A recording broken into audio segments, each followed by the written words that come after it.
Dale, cuando quieras. Bueno, arrancamos entonces. Buenas tardes para todos los que nos están escuchando. Ahí estamos todos conectados. Le damos la bienvenida a todos a un nuevo episodio de este ciclo de diálogo de políticas públicas que estamos organizando desde la Escuela de Gobierno de la Universidad Austral. Venimos llevando a cabo estas charlas con el objetivo de poder mostrar que las políticas son mejores, son más efectivas, son más eficaces cuando se llevan a cabo a través del consenso y del diálogo. Y este momento tan difícil que estamos atravesando a raíz de la pandemia nos está dando la oportunidad de poder evidenciar esta idea, ¿no? Por primera vez, quizás después de mucho tiempo, los argentinos tenemos la chance de conocer con evidencia pura de esto de que cuando hacemos las cosas con consenso, con diálogo, con acuerdo, con una mesa más plural, las políticas públicas salen mejor y por ende resuelven los problemas de la gente. El día lunes tuvimos una primera charla muy interesante sobre acuerdos y consensos con Fernando Estrafase y con Juan Manuel Abal Medina. Ayer fue un día muy interesante también, un día de políticas públicas aplicadas al ámbito social, y tuvimos la suerte de hablar con dos ministros de Desarrollo Social, como lo son Daniel Arroyo y María Migliore. Y hoy es un día súper importante porque creo que vamos a hablar de uno de los pilares que tiene que ver con la historia de un país, es la educación. Particularmente vengo de una casa donde siempre me enseñaron que la educación es la única vía al desarrollo, y es por eso que me parecía muy interesante invitar hoy a dos personas muy, pero muy interesantes, valga la redundancia, como lo son dos personas que manejaron uno de los ministerios más difíciles que tiene la República Argentina, que es el Ministerio de Educación. En realidad es una dirección, pero todos la conocemos como ministerio, es el de la provincia de Buenos Aires. Dos personas realmente de una talla académica impresionante, muy respetadas no solo en Argentina, sino que en el mundo, como lo son Silvina Birch y Gabriel Sanchezini, a quienes saludo y les doy la bienvenida. ¿Cómo están, Gaby? Silvina, buenas tardes.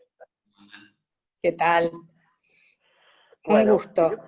Un placer de verdad tenerlos acá, y hay mucha gente que los quiere escuchar. La verdad que tenemos un montón de gente anotada, gente que ya está acá. Y bueno, simplemente quiero arrancar dejando sobre la mesa una foto. Ayer empezamos con el tema de las fotos, y hoy la verdad que me gustaría arrancar con esta foto, que es una foto de ustedes dos trabajando juntos, ahí Gabriel siendo ministro de Educación de la provincia y Silvina estando a cargo de Educación en la Municipalidad de La Matanza, que es una provincia dentro de otra provincia.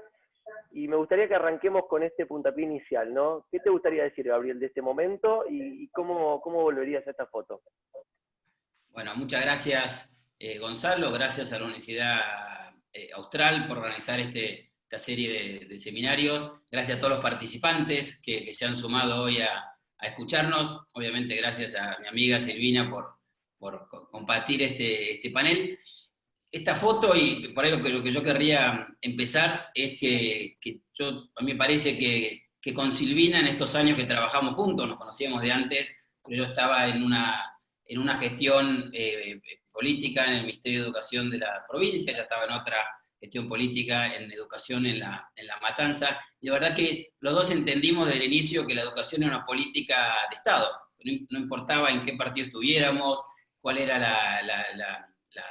los orígenes políticos de quiénes estaban gobernando en cada distrito, en la provincia, sino que lo importante era entender que la educación es una política de Estado y ponerla como prioridad. Por lo cual siempre que tuvimos conversaciones, siempre que tuvimos que debatir, que acordar, fue, creo, los dos entendiendo como ejemplo que esto es una política de Estado y que además la política educativa tiene que ser una política basada en evidencia. Cuando hablábamos a principio de año, en cualquier momento del año, con Silvina para hacer una iniciativa, ella tenía ganas de hacer una iniciativa en La Matanza, o yo, algo provincial, que quisiéramos que La Matanza estuviera involucrada, obviamente es el distrito más importante de la provincia de Buenos Aires y con más alumnos, siempre los dos hablábamos de una política educativa de Estado, pero también basada en evidencia, que también hace más fácil esta discusión sobre educación. Muchas veces en Argentina hablamos de educación, pero no usamos evidencia, no usamos estadísticas para demostrar los temas, no usamos evaluaciones, y me parece que ahí también nos ayudó mucho a nosotros dos a trabajar muy bien, además de nuestra amistad, que los dos siempre hablábamos con evidencia sobre las cosas que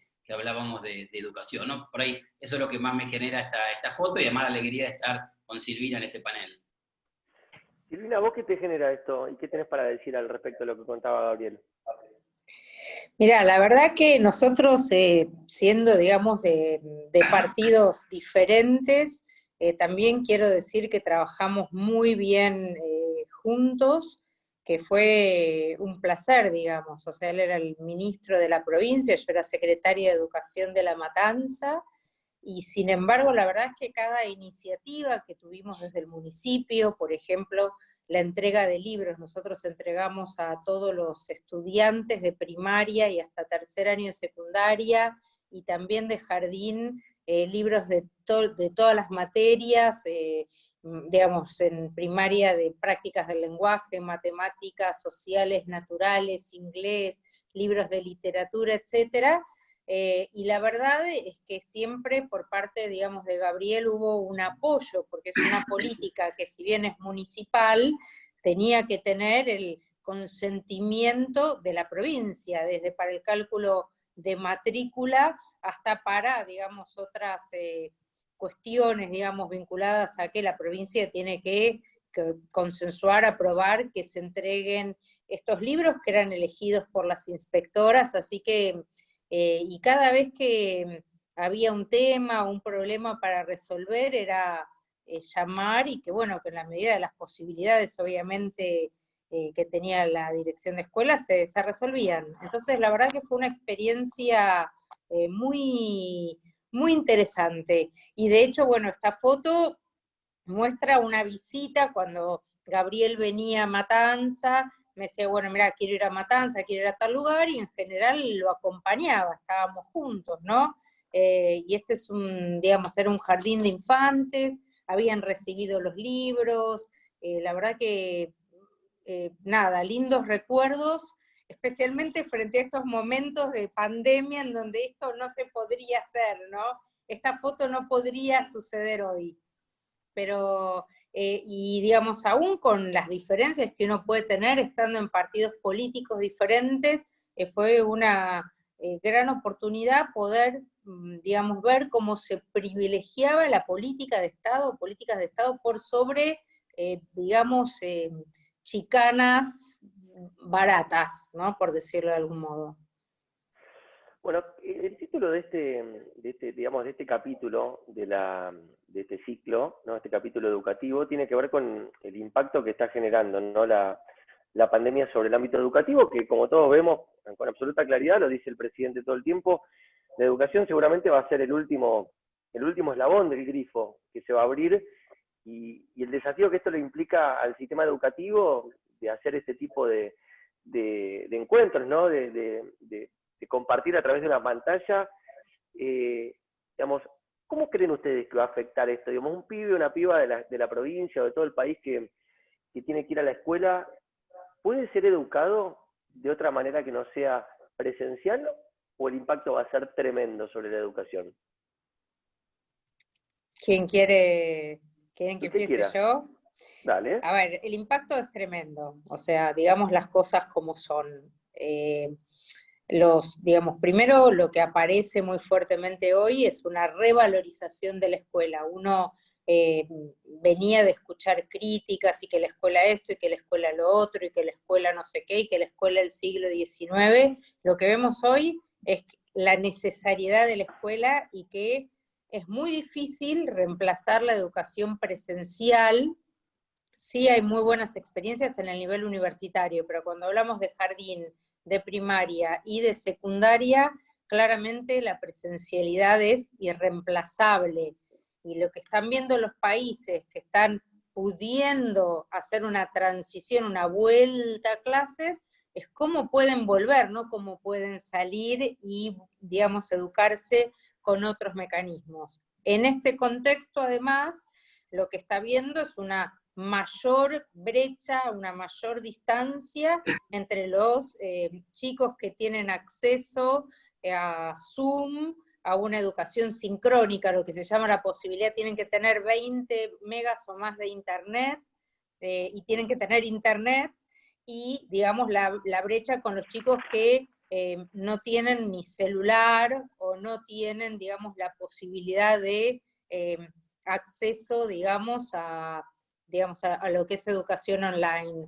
Entonces ahí lo que se trabaja es cuando se entregan los bolsones de comida en la provincia de Buenos Aires, los chicos llevan los ejercicios. En el caso de Matanza, que me parece muy interesante contarlo, como veníamos entregando los libros de texto de todos los chicos y llegamos a entregar a todos los chicos de primaria y digamos a las secundarias los libros de texto hasta tercer año, tienen una pequeña ventaja, una pequeña gran ventaja, porque también es un buen momento para revalorizar las viejas tecnologías, el libro, el lápiz y el papel.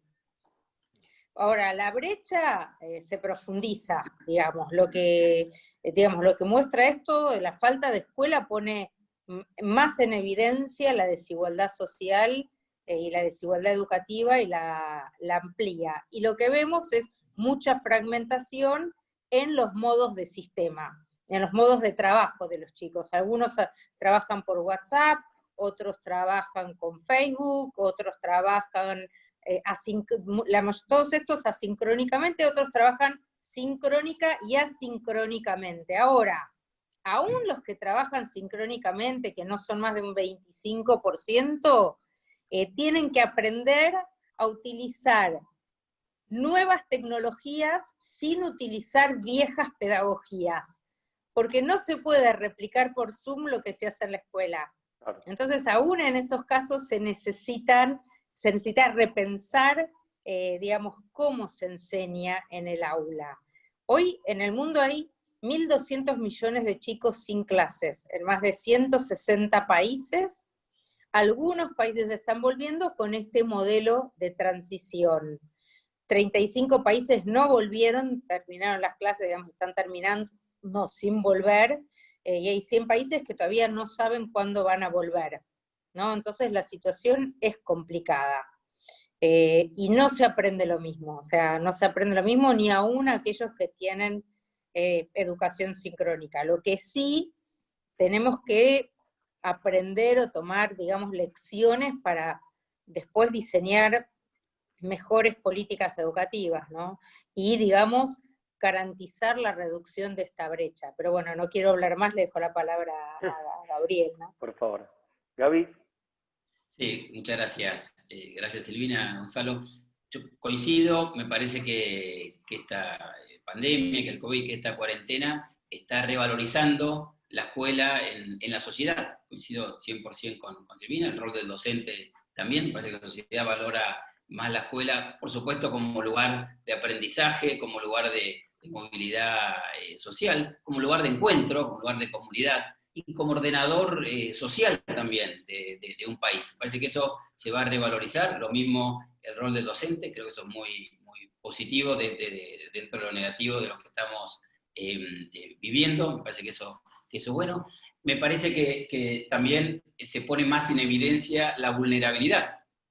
Por supuesto, todos sabemos lo que estamos acá, que hay inequidad educativa en la Argentina, que obviamente una familia en un lugar más vulnerable, los ingresos de las familias, el nivel de educación de los padres tiene mucho que ver con los aprendizajes de los chicos. Hoy creo que eso se pone mucho más en evidencia, lamentablemente, como decía Silvina, aparte porque la conectividad a Internet define si uno puede acceder, en parte, aunque ese aprendizaje no es tan bueno como lo presencial, uno puede acceder a aprendizaje, y obviamente si no tiene conexión a Internet, si no tiene tecnología, eso se hace muy difícil. Y después si no tiene acompañamiento en la casa, pues los chicos, como decía, si tienen más de 1.000 millones, están en la casa, por supuesto que los docentes están involucrados y están haciendo un trabajo más que nunca para mantener a los alumnos involucrados, pero el acompañamiento en la casa es muy importante, y ahí otra vez, la educación, la capacidad de acompañar a los padres. El nivel, muchos lugares, en muchas viviendas hay niveles de hacinamiento en la Argentina, eso hace mucho más difícil que si los chicos van a la escuela. Entonces, eso, la vulnerabilidad para mí se hace más evidente en esta situación. Por otro lado, pareciera que la virtualidad está para quedarse. Por supuesto, coincido con Silvina, que no reemplaza lo presencial. Ahora, esta cantidad de gente estudiando con materiales digitales, estudiando con diferentes tecnologías, también probablemente, sobre todo, si bien decía las universidades, por ahí eventualmente pase también a algunos niveles en otros niveles de educación, tal vez en la secundaria. Me parece que la virtualidad va a pasar, por ahí puede pasar más en todo lo que es capacitación docente, que en muchos lugares ya venía pasando, y lo hablamos varias veces con Silvina en los años anteriores. Entonces me parece que todo el uso de virtualidad y de tecnología, que en Argentina tampoco se usaba tanto en las universidades, ¿no? Hay tantas universidades que tenían materias enteras online. Me parece que eso va a generar un cambio, y probablemente si se maneja bien y se combina bien con la presencialidad, sobre todo a los niveles más altos, puede ser positivo. El rol de los padres creo que también va a ser un tema de debate. Hoy todos los padres, como decía Silvina, de estos 1.200 millones de personas en el mundo, tenían sus hijos en las casas. Bueno, ¿cómo va a ser el rol del padre después de eso? El rol del padre tiene que ser un rol de acompañamiento del docente, acompañamiento de la escuela. Bueno, ¿qué va a pasar después de, ¿no? Uno habla con los padres y en parte están diciendo, ¿qué hago con mi hijo en la casa? Por otro lado, están haciéndose cargo o ayudando a los docentes para enseñar, para darles materiales. Creo que ahí va a haber una redefinición, un debate por lo menos de cómo va a ser ese padre. Hoy el padre está de una manera, a veces sin la capacidad, pero mucho más empoderado, si uno quiere, en la educación de su hijo, por la realidad que estamos viviendo. Y lo último quiero decir con respecto al título y a la generalidad que preguntaba Gonzalo, que uno siempre dice, y es fundamental, que uno tiene que aprender toda la vida, en todo momento, en todo lugar. Eso hoy queda más evidente, digamos, ¿no? Obviamente que tiene que ver también con el acceso a la tecnología, pero pareciera que hoy uno puede aprender, siempre pudimos, pero hoy esto me parece que lo hace más evidente, que si también lo debatimos bien, puede también ser positivo, y la escuela tiene un rol también ahí de enseñar a todos los alumnos a aprender toda la vida, ¿no?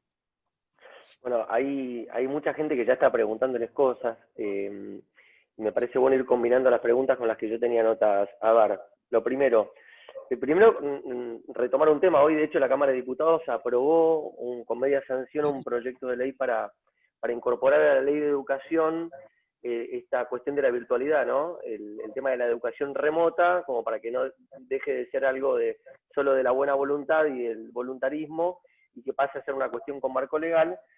Al mismo tiempo, por ejemplo, a ver, tomo la pregunta de Gastón Kelly, que es uno de los alumnos de la maestría en políticas públicas, que plantea si esto no implica repensar el rol que la educación tiene, más allá de cómo se enseña en la sociedad misma, digamos, ¿no? Y si realmente no hay una educación anticuada, digamos, que no genera sincronización con el mundo en el que vivimos, ¿no? Si no nos estamos dando cuenta ahora que estábamos en un momento muy crítico, Silvina.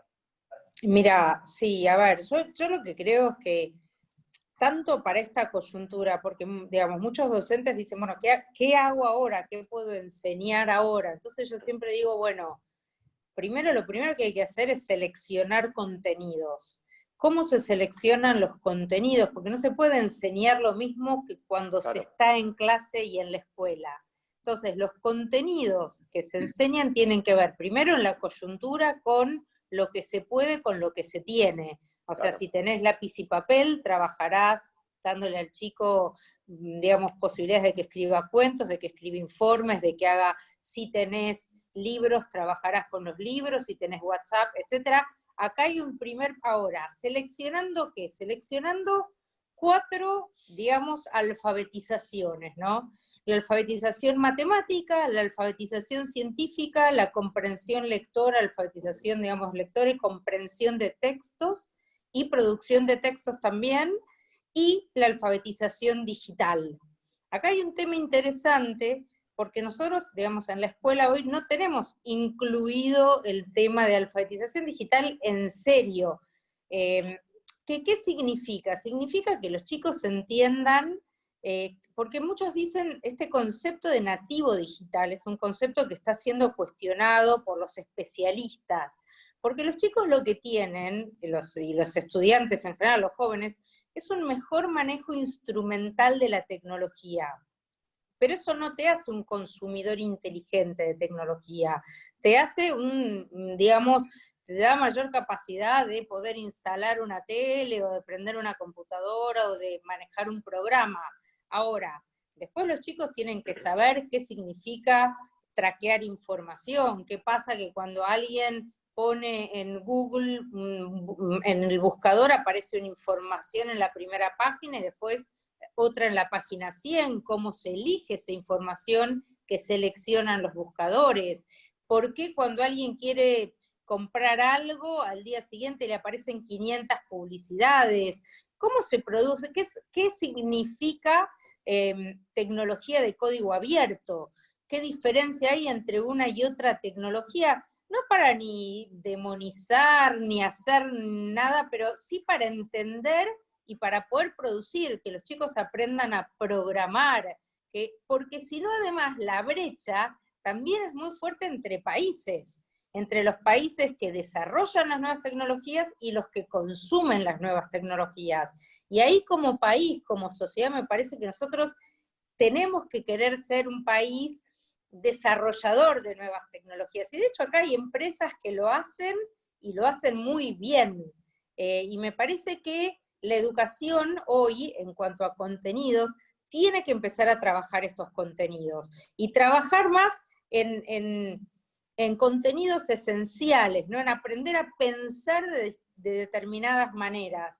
Y no tanto, por ejemplo, una de las preocupaciones que yo creo que vamos a tener que llevar tanto al mediano plazo también como a largo plazo es, ¿vamos a reorganizar la escuela secundaria? ¿Sirve una escuela secundaria con 500.000 profesores por hora cátedra, con 17.000 materias? ¿No será mejor armar áreas de conocimiento y trabajar profundamente algunos contenidos? Y me parece que son todos temas que, bueno, arrastrados un poco por la pandemia, va a haber que poner en el mediano y largo plazo sobre la mesa, ¿no? Para discutir seriamente. No tanto en primaria, pero sí en secundaria, como también, sí, yo querría revalorizar en este contexto de pandemia las viejas tecnologías, el libro impreso. Historiadores como Roger Chartier o Anne-Marie Chartier, digamos, trabajan sobre la importancia y los conocimientos que se pueden aprender diferentes del libro impreso que del libro digital o, digamos, de una búsqueda en internet. Y la necesidad de, digamos, de tener libro impreso y que no sea A o B, o nuevas tecnologías o viejas tecnologías, sino que haya una complementariedad entre ambas. Ahora, y de paso la pelota a Gabriel, retomando un poco el tema, y de paso evacúo algunas preguntas. Tanto Dafne Vilas como Claudia Molina como Cristina Villalba ponen el foco y la pregunta sobre el docente, ¿no? Si los docentes están preparados y predispuestos, y ahí también se suma Macarena Venegas desde Chile, la capacitación de los docentes. ¿Están los docentes listos y predispuestos? Es decir, ¿ya tienen algo y tienen ganas de tener ese algo para poder adecuarse, Gabriel, a esta nueva demanda que Silvina bien describe? Bueno, son muy buenas preguntas. Quiero retomar un minuto, ahora voy a eso sobre la ley, que tiene una decisión que hablamos. Me parece muy bueno que demos este debate en la Argentina, un debate que obviamente la cuarentena nos llevó a forzarlo, pero que las tecnologías vienen hace mucho tiempo en el mundo entrando en educación, así que me parece muy bueno, y un debate que tiene que llevarnos a ver cuál es el rol de las tecnologías, y dentro de esta educación digital que estamos viviendo ahora, educación virtual, cómo van a ser las formas de evaluar, las formas de acreditar, la forma de pasar de un nivel a otro. Me parece que también tenemos que darnos esos debates, que hoy lo estamos dando, porque están todos los chicos aprendiendo de esa manera, pero me parece que es bueno también de lo legislativo que nos demos ese debate. Con respecto al rol docente, por supuesto, es tan importante como siempre. Lo más importante en los aprendizajes es el docente, obviamente, en la presencialidad y en la virtualidad también. Ahí te cuento un ejemplo que también es un buen ejemplo por ahí de política educativa de Estado, que hicimos además, que Silvina empezó y después continuamos de alguna manera, porque ella lideró Conectar Igualdad en todo el país con la introducción de una cantidad de tecnología en las escuelas. Nosotros en la provincia de Buenos Aires introdujimos un programa de robótica en todas las escuelas primarias, en todos los jardines, 4.000 primarias y los jardines, basándonos sobre la tecnología que había entregado Conectar Igualdad, porque mucho del manejo que hacíamos y de los sensores y la conexión con los robots era sobre la netbook que había entregado Conectar Igualdad. O sea que ahí te damos otro ejemplo de nosotros que estamos acá, de políticas educativas de Estado. Y ahí trabajamos mucho en la capacitación, por supuesto, docente, que es clave. Los docentes tienen un entusiasmo también, como tenemos nosotros, en su justo lugar, por usar tecnologías, por usar robótica, te ayuda obviamente a usar la robótica en sí, o a programar eventualmente, pero también a desarrollar otras capacidades, como pensamiento crítico, como lógica, como trabajo colaborativo, sobre todo si lo aplicás a algunas materias. Y yo lo que vi visitando escuelas es ese entusiasmo y ese compromiso de docente, que si uno le da la capacitación que tiene que acompañar a todas estas tecnologías, por supuesto el involucramiento es muy, muy bueno, el involucramiento de los padres, digamos, ¿no? Que también están deseosos que sus chicos participen de estas tecnologías, que son las tecnologías, además, Gonzalo, de las cuales ya existen en el mundo también laboral, porque todos estos alumnos que están hoy estudiando eventualmente se van a graduar y van a estar trabajando con estas tecnologías. No ahora que el teletrabajo es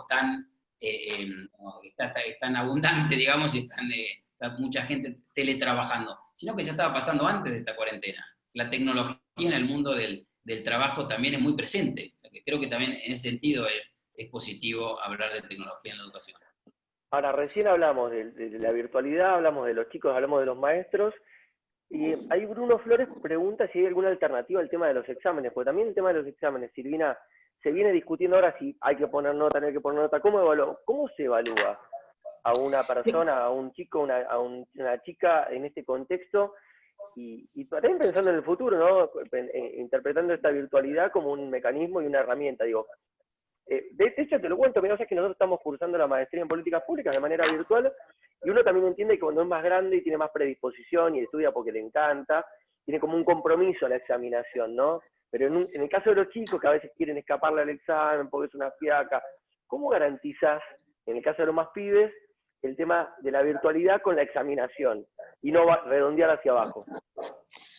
A ver, dos cosas, digamos. Déjame una palabra sobre reforzar un poco lo que también señaló Gabriel respecto de la capacitación docente. Siempre se habla de los docentes como los docentes no se capacitan, los docentes esto, y fíjate la capacidad de adaptación que tuvieron los docentes y la rapidez para adaptarse frente a una pandemia. O sea que trataría de dejar de, digamos, como de demonizar a los docentes, porque la verdad es que en todas las situaciones tuvieron una capacidad, una velocidad de adaptación rapidísima por un lado. Por otro lado, sí es cierto que necesitan herramientas pedagógico-didácticas, porque no es lo mismo el docente que tiene internet y una computadora que el que no, digamos.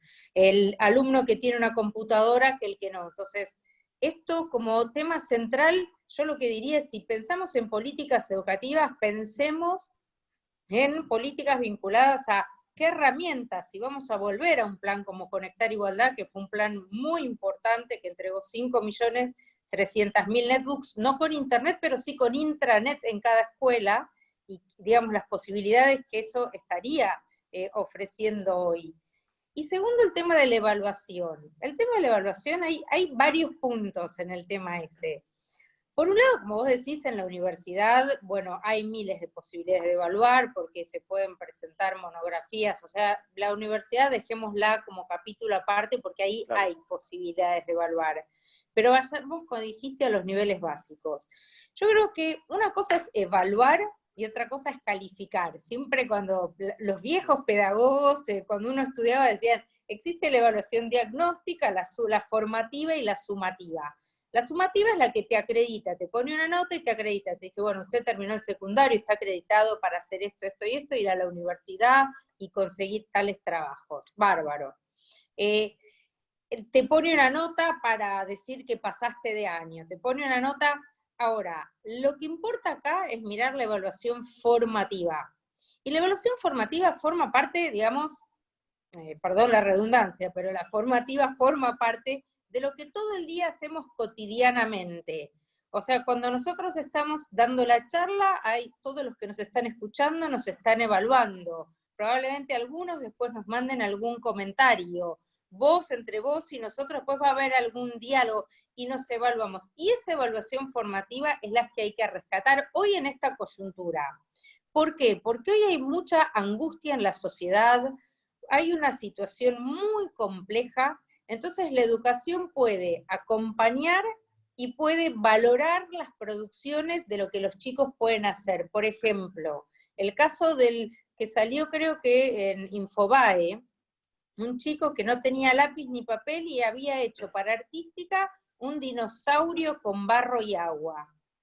Bueno, ese chico lo tenés que evaluar bien, porque lo que hay que mirar es el esfuerzo y hay que valorar los logros y en lo que no se logra mirarlo como desafío, como bueno, como desafío vamos a reforzar este contenido, porque es el mejor modo para aprender, porque lo que necesitamos es que los chicos aprendan. Y acá, digamos, esto se relaciona con viejos temas, como si vale la pena repetir, no repetir. Yo creo que la evaluación formativa es la más interesante cuando queremos que todos los chicos aprendan contenidos significativos.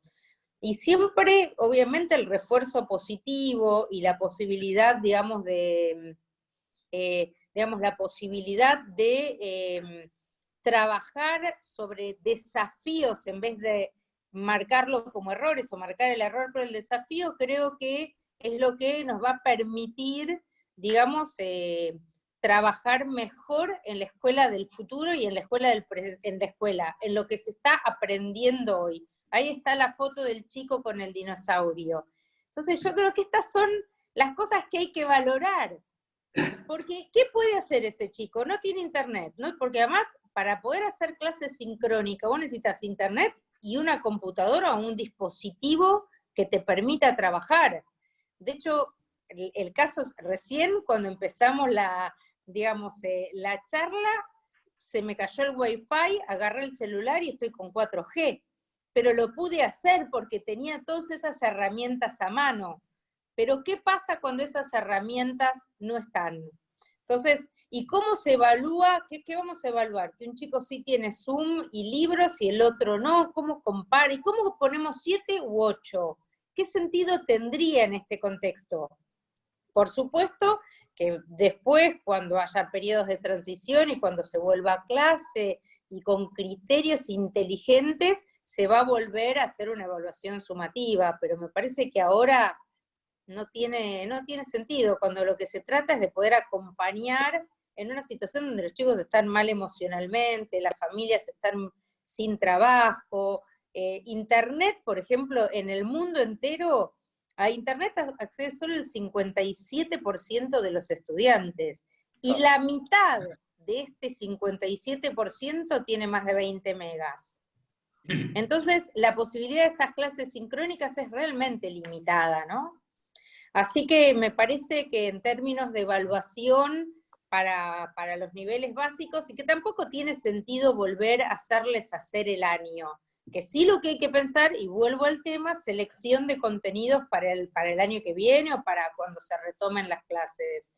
Y tratar de, desde el Estado, obviamente, ampliar, digamos, seguir trabajando para, digamos, que Internet llegue a más hogares, llegue a las escuelas, en fin, y también volver a programas que provean del dispositivo, por ejemplo, la netbook o una computadora. A mí en general me gusta siempre hablar más de computadora o netbook porque la capacidad de producir con teclado es mayor que sin teclado, ¿no? La producción escrita es muy importante, bueno, se le pueden agregar, podrá ser una tablet con teclado, pero no quisiera despreciar el tema del teclado en cuanto a nuevas tecnologías. Gaby, ahora para seguir con el tema y de paso evacuar preguntas, de traslado a la pregunta que tiene que ver con esto, de Gabriela Musara, que lo que plantea es, a ver, ¿qué decisión hubieses tomado vos, si, digamos, de ser ministro todavía, sobre extender o postergar el curso lectivo, alargarlo un poco más, esto que se decía con un mes de vacaciones en enero y después continuar? Y si realmente pasaría por tu cabeza dar el año por perdido. Bueno, gracias. Volviendo un minuto a lo que ahora contesto, volviendo a lo que decía Silvina, me parece que como país nos debemos el entender que la conectividad a Internet hoy es un recurso básico, estratégico, como es la electricidad, y como país nos debemos invertir en eso. Tenemos que seguir trabajando como estados nacionales, provinciales, municipales, en que toda la Argentina esté conectada a Internet. Eso es parte, como decía Jaime Correa en un comentario recién, que también trabajó mucho, que era ministro de Educación de Mendoza. La parte de la agenda debería ser casi de presente, pero también de futuro, que esté toda la población argentina, sobre todo la población más vulnerable, conectada a Internet. Con respecto a qué haría, creo que en estas situaciones hay que trabajar en conjunto las 24 jurisdicciones. Hay que trabajar en el Consejo Federal de Educación, hay que trabajar con el Ministerio de Educación Nacional, como está haciendo hoy. Me parece muy responsable todo el sistema educativo argentino. El Ministerio de Educación está liderando algunos temas que tienen que ver con los contenidos priorizados, como decía, prioritarios, como decía Silvina, con contenidos que se han priorizado en todas las provincias, que tiene que ver con hacer una evaluación formativa, pero no poner nota, digamos, no calificar en estos momentos,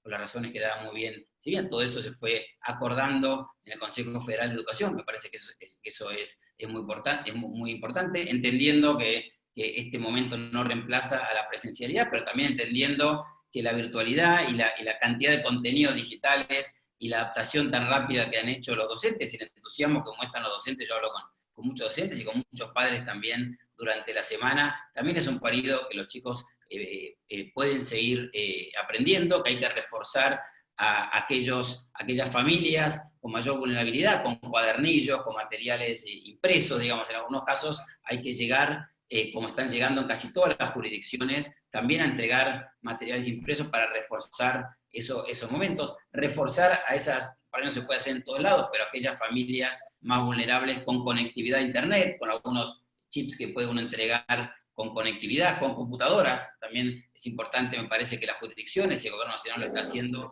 entreguen más computadoras a las familias más vulnerables. Me parece que eso es fundamental. Y seguir ofreciendo también de manera online refuerzo y capacitación, acompañamiento a los docentes, ya sean las plataformas que existen plataformas dando vueltas. Por ahí lo que uno ve que lo que más hay es plataformas, pero también el armado de contenido, porque uno puede dar mucho de esa plataforma, pero después hay que armar un contenido, hay que darlo, hay que armar un video, hay que mantener la clase, como te pasa a vos en la universidad, entusiasmante. Hay que hacer el seguimiento de los alumnos, que muchas veces es difícil, que muchas veces no se sabe cómo es, y muchos docentes también, y lo vemos en diferentes jurisdicciones, están mostrando un compromiso y un involucramiento enorme, también con la distribución de comida. Pensá que la mayoría de las escuelas hoy de la Argentina se está distribuyendo, lo decía Silvina al principio, y lo vemos en muchas jurisdicciones, se está distribuyendo comida también, digamos, ¿no? O sea que ahí también hay un contacto presencial que se puede aprovechar para reforzar sobre todo a las familias más vulnerables con materiales impresos y con otra conversación que se puede tener de manera presencial, con entregar también algunas ejercitaciones, tal vez, con esta comida que se entrega con diferente frecuencia en las diferentes jurisdicciones. Quiero traer acá a la charla el factor padres, ¿no? Y en dos sentidos lo quiero traer. El otro día, un camarógrafo, yo tengo todos los camarógrafos con los que trabajo, la mayoría son papás y hacen catarsis conmigo en esas horas de sesiones parlamentarias o en casa de gobierno, y el otro día uno me decía, me estoy volviendo loco, dice, los pibes vienen con cuestiones que yo no me acuerdo ni cómo era, me decían. Y lo más loco de todo es que vienen con teorías que son nuevas, que no son las que yo entendí cuando era chiquito, con lo cual tengo un doble laburo que es ayornarme y volver a estudiar. Punto 1, factor padre. Punto 2, el tema de que los padres hoy trabaja papá, trabaja mamá, la economía se va a abrir, los pibes van a tardar en volver a la escuela. Digo, ¿cómo trabajamos esas dos cuestiones? El tema de papá maestro y el tema de papá tengo que ir a trabajar y no tengo con quién dejar a mis hijos. A ver, dos cosas. Primero, en cuanto al tema de no tengo con quién dejar a mis hijos, hay una ley que permite que uno de los dos papás se quede, digamos, o un familiar se quede a cargo de chicos. Eso está contemplado mientras las clases no vuelvan. Entonces, para que ningún chico quede solo, obviamente. Hay una ley y se pide la licencia, y la licencia se da automáticamente, tanto en el sector público como en el sector privado. En cuanto a las tareas para padres, bueno, hay mucha diferencia, digamos, entre los padres que trabajan, digamos, los padres que mandan a sus hijos a escuelas privadas, que tienen Zoom y que muchas veces en las escuelas creen que la única tarea de los padres es acompañar a los chicos, y efectivamente hay una sobrecarga enorme, porque además los padres no son docentes. Cuando vos decías el ejemplo, no sé cómo enseñarlo, yo no quisiera comentar mi edad, igual está en internet, pero en mi época, claro, en mi época nosotros enseñábamos, yo soy maestra, además de doctora en educación, además de la publicación, soy maestra, bueno, enseñábamos y aprendíamos regla de 3 simple, bueno, y regla de 3 compuesta, no existe más. O sea, para todos aquellos que tienen más de 40, lamento decirles, no existe. Ahora se habla de proporcionalidad. Entonces, claro, los padres se encuentran con, lo que yo recomiendo primero es generar un consenso entre los padres y los maestros. Si los padres están saturados, hablen con los maestros y díganles, mira, estoy con este problema, no puedo llegar. El otro día una amiga me decía, llamé llorando a la maestra, y la maestra me dijo, te pido 1000 disculpas, no va a volver a pasar, voy a tratar de regular un poco más la tarea, porque estos casos se dan sobre todo en donde vos tenés en este 25% que tiene alta velocidad, sincronía, En los otros casos hay mucha presencia, digamos, de las mamás, y están, por ejemplo, no sé, el otro día, ayer entré en el Facebook de una escuela en Matanza, porque les pido acceso para ver cómo están enseñando, y me interesa cómo van aprendiendo, y una mamá le dice, bueno, van a entregar cuadernillos, porque la provincia entrega cuadernillos, van a entregar más cuadernillos, y la maestra le dice, mira, por ahora vamos a seguir trabajando así. Buenísimo, dijo, porque yo estoy enseñándole con los libros y los puedo seguir, dijo la mamá. Entonces también el libro te permite seguir contenidos. Y hay casos de padres que se encuentran con los docentes cada 15 días, cuando van a buscar el bolsón, como dijo Gabriel, y entregan la tarea y retiran tarea. Y el otro día me enteré de un caso que la maestra deja la tarea en la panadería. Entonces los papás, cuando van a comprar el pan, se llevan la tarea y te dejan los cuadernos, y entonces, pero hay un montón de esfuerzo y creatividad atrás de todo esto, ¿no? De qué hacemos con lo que tenemos, qué podemos hacer con lo que tenemos. Pero para los padres siempre mi consejo es, hablen con los docentes. No hace falta que se vuelvan, y si no pueden enseñar, no enseñen. No se preocupen. El otro día una periodista también me dijo en un programa de radio, me dice, no doy más, estoy desesperada, no doy más. Me dice, y no sé, y no quiere, le digo, no lo hagas. Decirle a la maestra que no lo puedes hacer, que tu hija no lo puede seguir. Y me dice, bueno, pero algo me gustaría enseñarle. Bueno, trabajar tema de la fake news, cómo se construye una noticia, temas que a una mamá periodista seguro que le va a interesar. ¿Cuáles son las fuentes? ¿Cómo se consiguen las fuentes? Etcétera, etcétera, ¿no? Y que son importantes hoy, que son contenidos que hay que saber, porque si no uno lee muy ingenuamente la realidad. Así que un poco eso. ¿Gaby?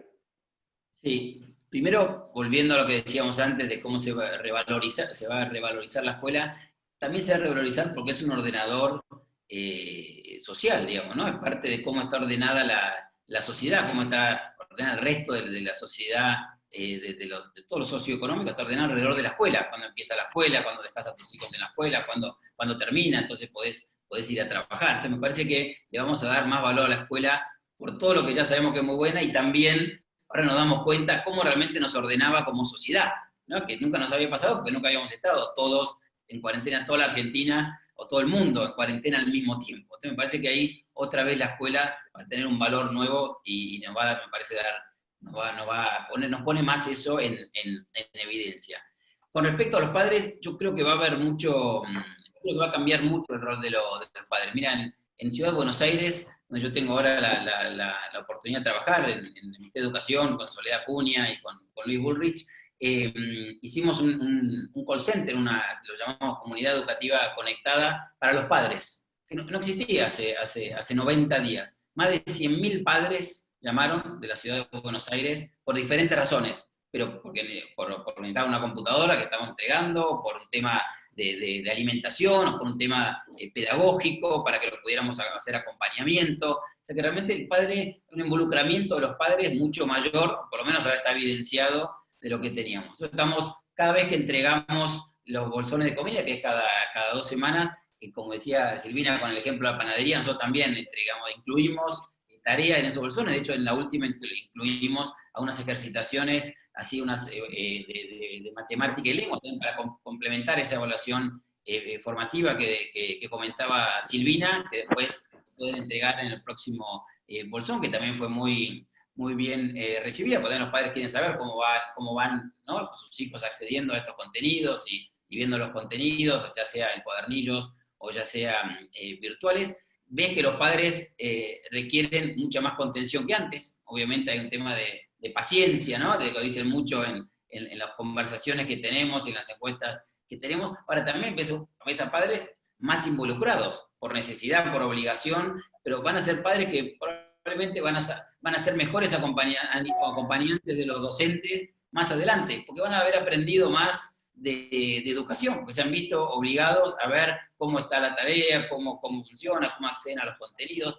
Yo soy muy positivo con respecto a esto. Me parece que eso va a ser bueno para el sistema educativo, siempre entendiendo que el padre tiene que ser un acompañante y tiene que, obviamente, no ir a esos casos en el cual no se respeta la legitimidad, la autoridad de la escuela, que hemos visto en los medios por ahí algunos casos en los últimos años, pero sí me parece que es muy bueno que los padres se involucran más y eso va a ayudar. Y por eso ahí también hay que trabajar mucho, me parece, Gonzalo, y eso es algo que hicimos también con Silvina a nivel provincial, y ella nos acompañó mucho en Matanza también, que es toda la educación y la recuperación de la educación formal en los adultos. Hay muchos adultos todavía en Argentina que no tienen completa su primaria, que no tienen completa su secundaria, y eso los hace mucho más difíciles cuando son padres de acompañar a sus hijos. Creo que ahí tenemos que trabajar mucho y seguir trabajando desde los diferentes estados nacional y las jurisdicciones en realmente ayudar a los padres a que completen su formación, su educación obligatoria, y que sigan a través de formación profesional, que todas las jurisdicciones ofrecen, siguen capacitándose y generando habilidades no solo para trabajar y que le vaya mejor en el trabajo, sino también para ser mejores padres y acompañantes de sus hijos. Ahora, traigo la pregunta de Diana Ginca, que me parece buena, y la de Marcelo Molina, para combinar las dos. Diana pregunta, bueno, ¿cómo motivar a los pibes también? Porque yo un momento que me imagino que deben...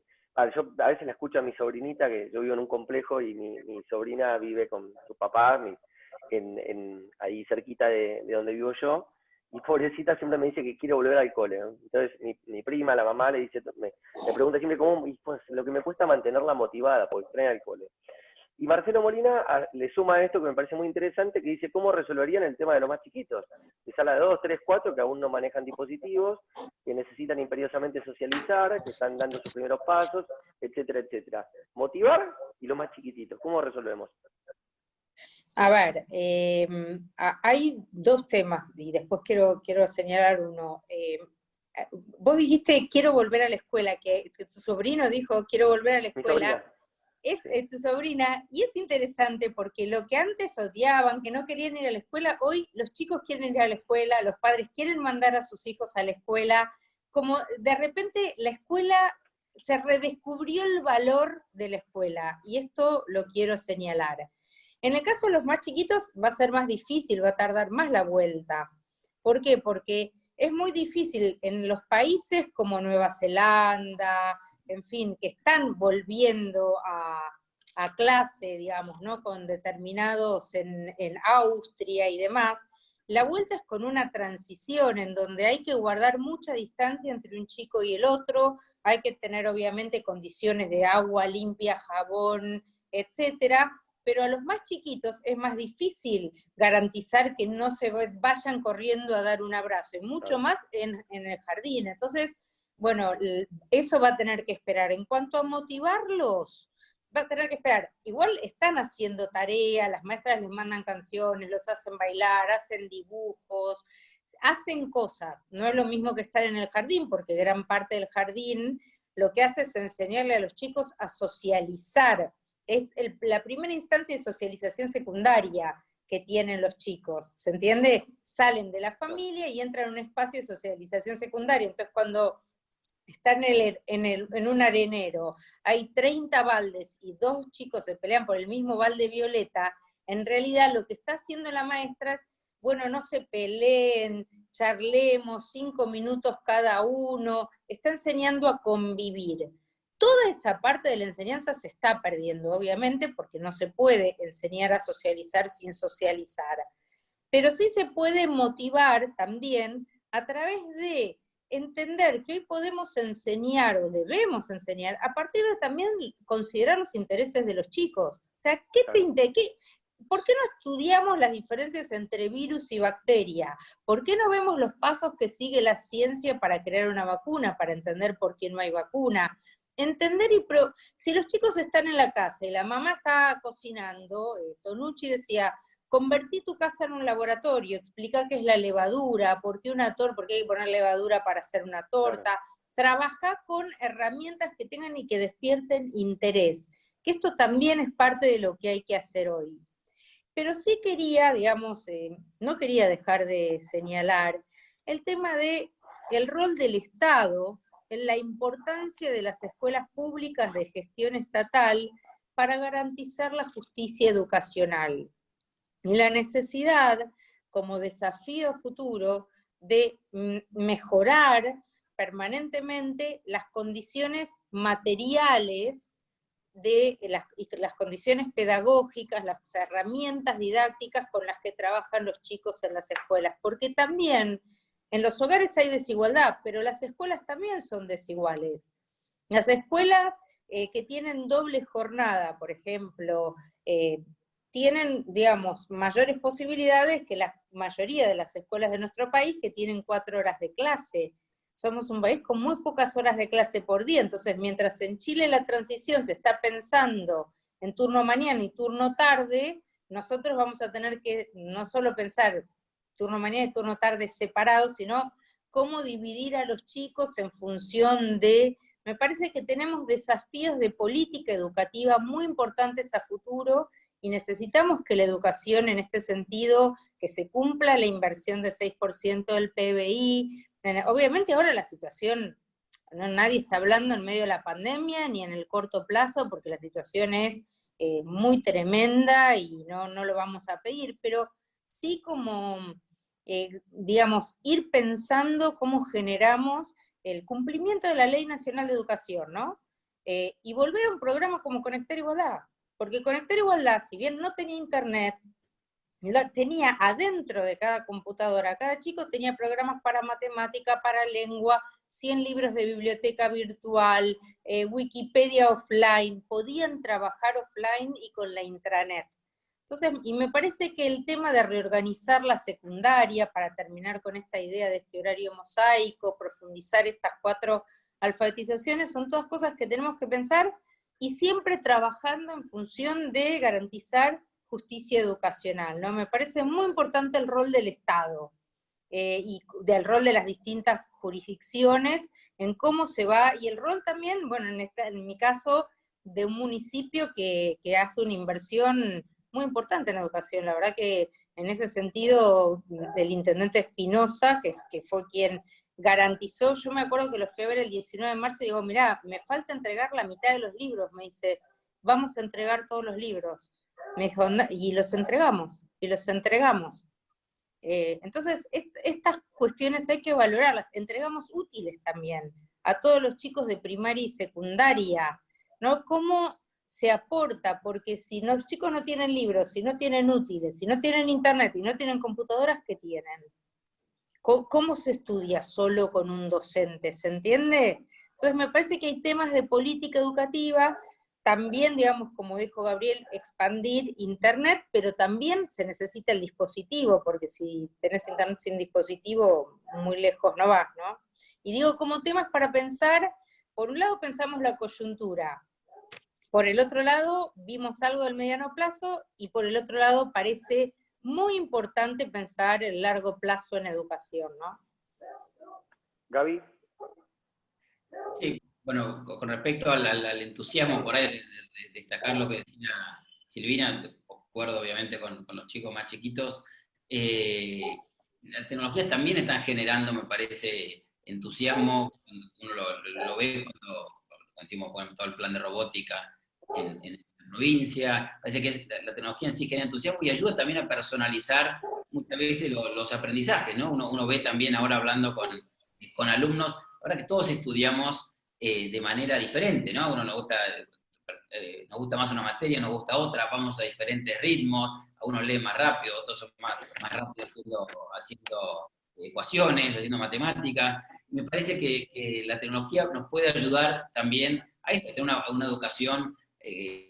Silvina hablaba de la secundaria, ¿no? De los nuevos modelos de secundaria, pensar tal vez una secundaria con más aprendizaje por proyectos, con evaluaciones más colegiadas, inclusive por más virtualidad, pero también que todo eso me parece, y tenemos que aprovecharlo para debatirlo en Argentina, nos va a ayudar a personalizar probablemente los aprendizajes si usamos un poco más de tecnología, nos va a permitir que podamos interesarnos por más en materias que nos gustan más que otras, sobre todo cuando uno está más en el secundario o estudios postsecundarios, y creo que eso es algo positivo también de la tecnología. Lo que no querría es me parece como argentino, como jurisdicciones, como personas que estamos en educación, debatir lo que está pasando. Esto está pasando, y eso la ley o la media sanción de la ley de hoy lo demuestra, y me parece muy positivo hacer debates como esto, en el cual, digamos, bueno, ¿cuál es la agenda para la Argentina del futuro, dado que hoy estamos miles y miles de alumnos en su casa, con miles y miles de padres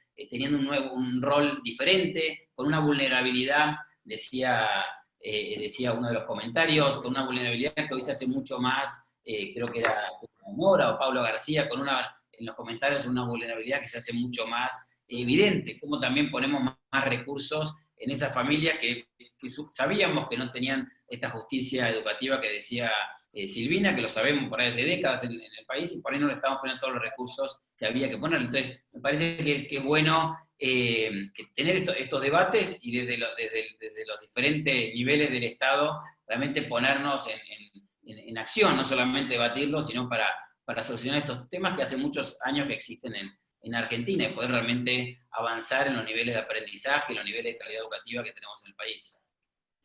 Bueno, vamos llegando al final ya, se hacen las 8 de la noche y es lo que habíamos acordado con todos.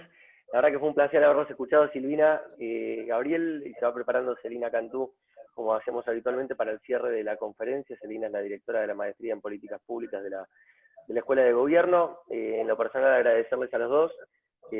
Siento profunda admiración por ambos, y la verdad es que si algo que queríamos hacer cuando elegimos este tópico, entre todos los que elegimos, fue destacar a la educación y al combate de la pobreza como dos ejes fundamentales para que este país se encamine tarde o temprano hacia el camino del desarrollo, ¿no? Antes de pasarla a Celina, recordarles que el próximo miércoles seguimos con este ciclo de diálogos. Va a ser el momento de hablar de economía, van a estar acá Martín Redrado y José Urtubey, sobre todo para dar un enfoque industrial a esto, entendiendo que la producción también es motor de salida de la crisis. El día jueves tenemos también un panel de lujo con Antonio Sola y Pablo Nopov, dos grandes estrategas políticos para pensar el escenario que se viene, y el cierre de este ciclo de debates con la importancia y el rol que tienen las ciudades en el desarrollo de las políticas públicas. Desde Buenos Aires, Horacio Rodríguez Larreta; desde Rosario, Pablo Hapkin; y desde Córdoba, Martín Yarlora. Así que, por mi parte, les mando un abrazo grande a los dos. Al resto lo vemos mañana, y Celina, el cierre es tuyo. Gracias por la invitación. Gonzalo. Al contrario, Silvina, Gabriel, muchas gracias a ustedes. Sabemos que son tiempos difíciles para todas las agendas, y contar con ustedes siempre es un placer, escucharlos con la formación, con la experiencia en gestión que tienen, así es que al contrario, gracias a ustedes. Todos sabemos la importancia que tiene la educación como llave, ¿no?, para resolver muchos de los desafíos que tiene Argentina, como decía recién Gonzalo, en términos de desigualdad, de empleo, de desarrollo. Así es que yo creo que esta pandemia seguramente va a profundizar muchos de esos problemas en Argentina, pero al mismo tiempo nos ha servido, como ustedes bien dijeron, para poner sobre la mesa el valor que tiene la educación, la escuela en Argentina, y también la urgencia que tiene este debate que ustedes plantean, la necesidad de tener políticas públicas de largo plazo, como decía Silvina, que nos lleven hacia la escuela que los tiempos hoy demandan. Así es que bueno, muchísimas gracias, seguiremos pensando sobre este tema desde la Escuela de Gobierno, y seguramente los volveremos a invitar. Muchas gracias. Un placer. Gracias a todos y saludos. Gracias, Silvina. Gracias, Gonzalo, por todo. Gracias. Gracias. Gracias.